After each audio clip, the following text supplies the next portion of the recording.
All right, affordable housing destinations around NCR is what you're focusing on, so why not Neemrana and Bhiwadi as well? These markets also continue to attract buyers' attention.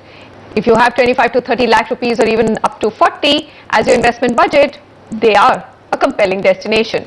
Oinatum revisits Neemrana and Bhiwadi to see how have these fared over the last 1 year or so.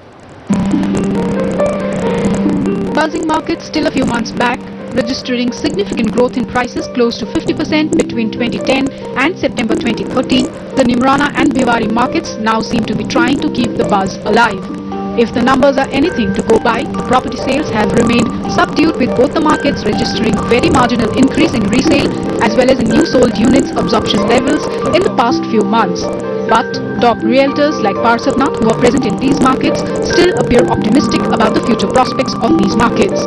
Growth rate of approximately double to triple the investment in 3 years so far. And going by the parameters of how the growth is going to take place and the government development take place, I think that this growth may be maintained, if not accelerated. Here is a snapshot of how the markets have fared in the past few months.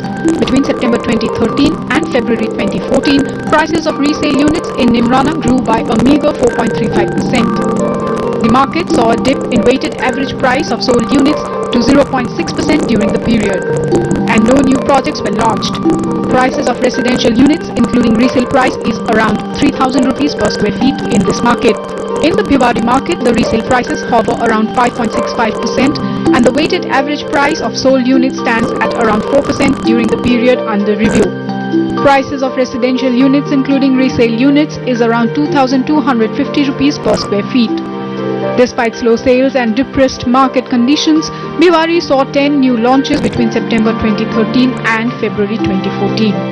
For the next 2 to 3 months, there's a great opportunity to make these investments at good price points. In about 6 months, these price points are likely to be revised as infrastructure develops further and as more and more developments near completion and more families move in.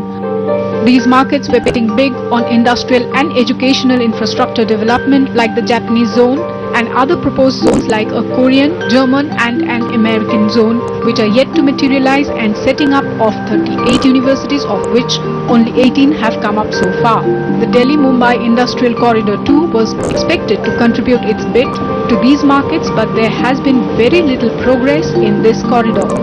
As developers present in these markets point out, lack of social and allied infrastructure too has been a drag on the real estate projects in these locations.